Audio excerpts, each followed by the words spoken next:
Hey everyone, I'm Jeff. Welcome back to the Book Flash podcast, where we dive into the most impactful books and break down their key ideas for you. And I am Lisa. Today, we're tackling a book that has revolutionized how people think about productivity, Eat That Frog, by Brian Tracy. Hey, Lisa, have you ever had one of those days where you look at your to-do list and feel completely overwhelmed? Oh, absolutely. There are days when it feels like there's just too much to do, and I don't even know where to start. But you know what? That's exactly what Brian Tracy talks about in his book, Eat That Frog. It's all about how to tackle those overwhelming tasks and actually get things done. Yes, I love how he simplifies everything down to that one key principle, eat that frog. It sounds strange at first, but it makes so much sense. The idea is to do your most challenging and important task first thing in the morning, right? Exactly. But if you start your day by tackling it, everything else seems easier by comparison. Have you tried applying this in your day-to-day life? I have, and it's a game changer. There was this report I kept putting off because it felt so daunting. But after reading the book, I decided to make it my frog for the next morning. I can't tell you how good it felt to have it out of the way by 10 in the morning. It set the tone for the rest of the day. I was so much more productive. That's awesome. And I think Tracy's 21 strategies are what really help to make this concept practical. For example, the first strategy, set the table, is all about clarity. You need to know exactly what you want to achieve before you can even think about eating that frog. Yes, setting clear goals is crucial. It's like having a roadmap. Without it, you're just wandering around hoping you'll get somewhere. Tracy talks about the importance of writing down your goals and breaking them into specific tasks. It's such a simple thing, but it makes a huge difference. Totally agree. And then there's the 80/20 rule, which I found really eye-opening. It's the idea that 20% of your tasks will account for 80% of your results. So, if you focus on those high-impact tasks, the frogs you'll get a lot more done with less effort. That one really hit home for me too. I used to spend a lot of time on tasks that felt urgent but weren't actually important. Now, I ask myself, is this task part of my 20%? If not, it can wait. That's such a great mindset. I also love the idea of plan every day in advance. Tracy suggests spending just a few minutes at the end of each day to plan the next one.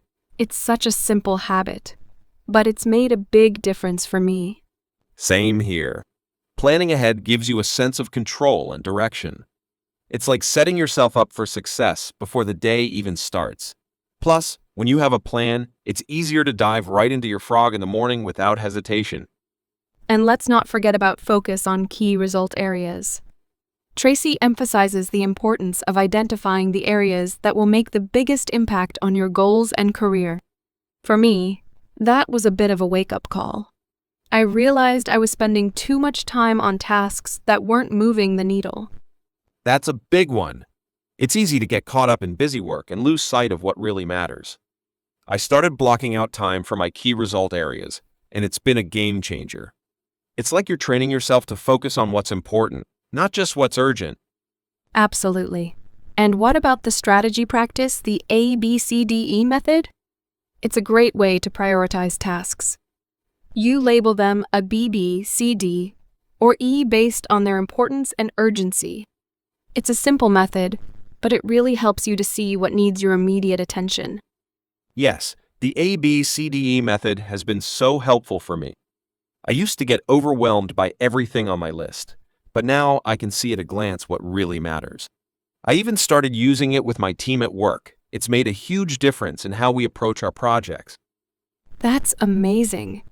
It just goes to show how these strategies aren't just for personal use. They can be applied in a team setting as well. And speaking of teams, Tracy's idea of motivate yourself into action is something that can really transform how you approach your work. Definitely. When you connect your tasks to your larger goals and values, it becomes easier to push through the tough stuff. I've found that reminding myself of the end goal keeps me motivated, even when the work is challenging. That's so true. And I think Tracy's on taking action, even if it's imperfect, is really important. He talks about the paralysis of perfectionism, waiting until everything is perfect before starting. But the reality is, you just need to start, and you can refine as you go. Yes, that's a lesson I'm still working on. It's easy to get caught up in wanting everything to be just right before you begin, but sometimes you just have to take the leap and trust that you'll figure it out along the way. Exactly. And that's what's so powerful about Eat That Frog. It's not just a book about productivity, it's a book about taking control of your life. One step at a time. By focusing on the most important tasks first, we're not just getting more done, we're moving closer to our goals and dreams. Couldn't have said it better myself, Lisa. So, to all our listeners, if you're struggling with procrastination or feeling overwhelmed by your to-do list, remember this: eat that frog.